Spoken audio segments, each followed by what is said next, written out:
Moab, Utah. Voice was Warner's voice. Yes. Then why didn't you do that in advance? He asked. We didn't know we could. But you didn't test it, Idaho said. He turned back to the open volume. A lousy commander. He's so tedious, Sienna said. Idaho read a passage in the volume before returning his attention to Sienna. That hardly describes him. Have you read all of this? Every word? Some of them several times. Idaho looked at the open page and read them. I have created what I intended. A powerful spiritual tension throughout my empire. Few sense the strength of it. With what energies did I create this condition? I am not that strong. The only power I possess is the control of individual prosperity. That is the sum of all the things I do.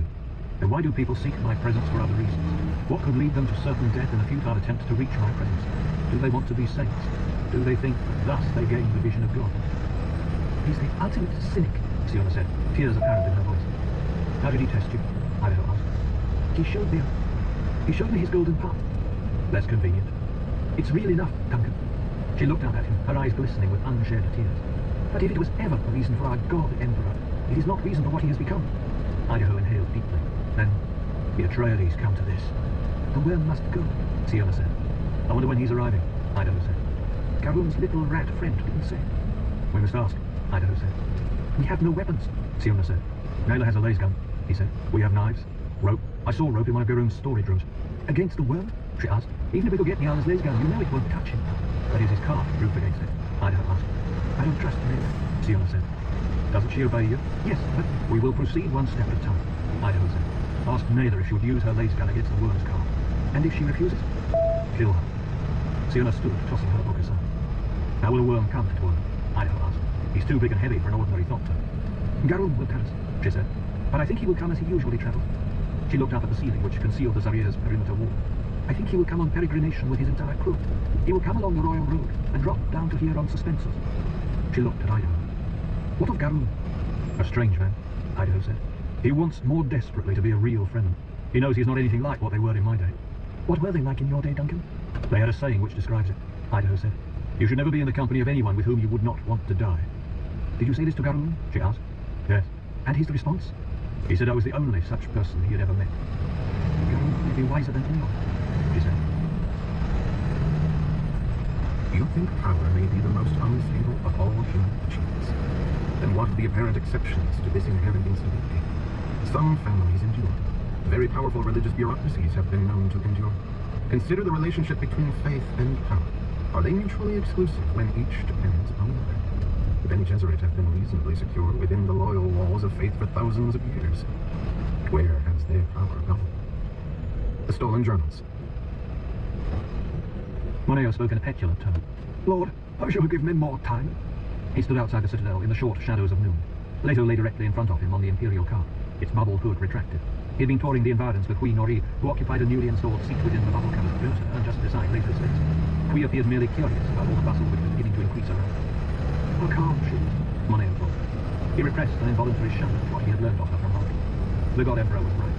Hui was exactly what she appeared to be, an ultimately sweet and sensible human being. Would she really have mated with me? Moneo wondered. Distractions drew his attention away from her. While Leto had toured Hui around the citadel on the suspensor-borne cart, a great troop of courtiers and fish speakers had been assembled here, all the courtiers in celebration finery, brilliant reds and gold adorned. The fish speakers wore their best dark blues, distinguished only by the different colours in the paper and hall. A baggage caravan on suspensor sleds had been drawn up at the rear with fish speakers to pull it. The air was full of dust and the sounds and smells of excitement. Most of the courtiers had reacted with dismay when told their destination. Some had immediately purchased their own tents and pavilions. These had been sent on ahead, with the other impediments piled now on the sand just outside Tuono's view. The fish speakers in the entourage were not taking this in a festive mood. They had complained loudly when told they could not carry laser guns. Just a little more time, Lord, Moneo was saying. I still don't know how we will... There's no substitute for time in solving many problems, Leto said. However, you can place too much reliance on it. I can accept no more delays. We will be 3 days just getting there, Moneo complained.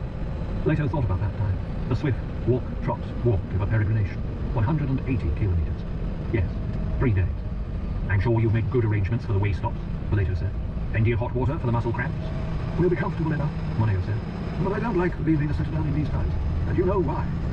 We have communications devices, loyal assistants. The guild is suitably chastened. Calm yourself, Moneo. We could hold a ceremony in the citadel. For answer, Leto closed the bubble cover around him, isolating him. Is there danger, Leto? She asked. There's always danger. Moneo sighed, turned and trotted toward where the Royal Road began its long climb eastward, before turning turning south around the Surrey. Later set his cart in motion behind the Major Domo, heard his motley troop fall into step behind him. Are we all moving? Later asked. Qui glanced backward around. Yes. She turned toward his face. Why was Moneo being so difficult? Moneo has discovered that the instant which has just left him is forever beyond his reach. He has been very moody and distracted since you returned from the little citadel. He is not the same at all. He is an Atreides, my love, and you were designed to please an Atreides. It's not that. I would know if it were that. Yes. Well, I think Moneo has also discovered the reality of death. What's it like at the little citadel when you're there with Moneo? She asked. It's the loneliest place in my empire. I think you avoid my questions, she said. No, love. I share your concern for Moneo, but no explanation of mine will help him now. Moneo is trapped. He has learned that it is difficult to live in the present, pointless to live in the future, and impossible to live in the past. I think it's you who have trapped him, Leto. But he must free himself. Why can't you free him? Because he thinks my memories are his key to freedom. He thinks I am building our future out of our past. Isn't that always the way of it, Leto? No, dear Queen. Then how is it?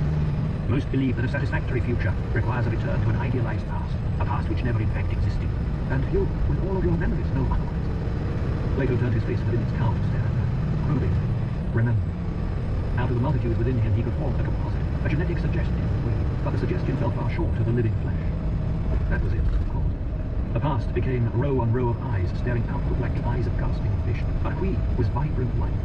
Her mouth was set in Grecian curves designed for a Delphic chant, but she hummed no prophetic syllable. She was content to live, an opening person like a flower perpetually unfolding into fragrant blossom. Why are you looking at me like that? She asked. I was basking in the love of you. Love? Yes, she smiled. I think that since we cannot share the love of the flesh, we must share the love of the soul. Would you share that with me later? He was taken aback. You ask about my soul? Surely others have asked. He spoke shortly. My soul digests its experiences, nothing more. Have I asked too much of you? She asked. I think that you cannot ask too much of me.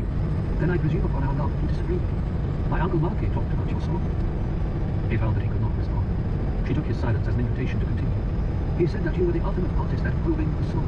Your own soul first. But your Uncle Marky denied that he had a soul of his own. She heard the harshness of his voice, but was not deterred. Still, I think he was right. You are the genius of the soul, the brilliant one. You need only the plodding perseverance and duration, he said. No brilliance. They were well onto the long climb to the top of Saria's perimeter wall. He lowered his cart's wheels and deactivated suspense. Hui spoke softly, her voice barely audible above the grating sound of the cart's wheels and the running feet on the road. May I call you now, anyway? He spoke around a remembered tightness in a throat which was no longer completely human. Yes. I was born an Ixian. I should never come to you. You are you.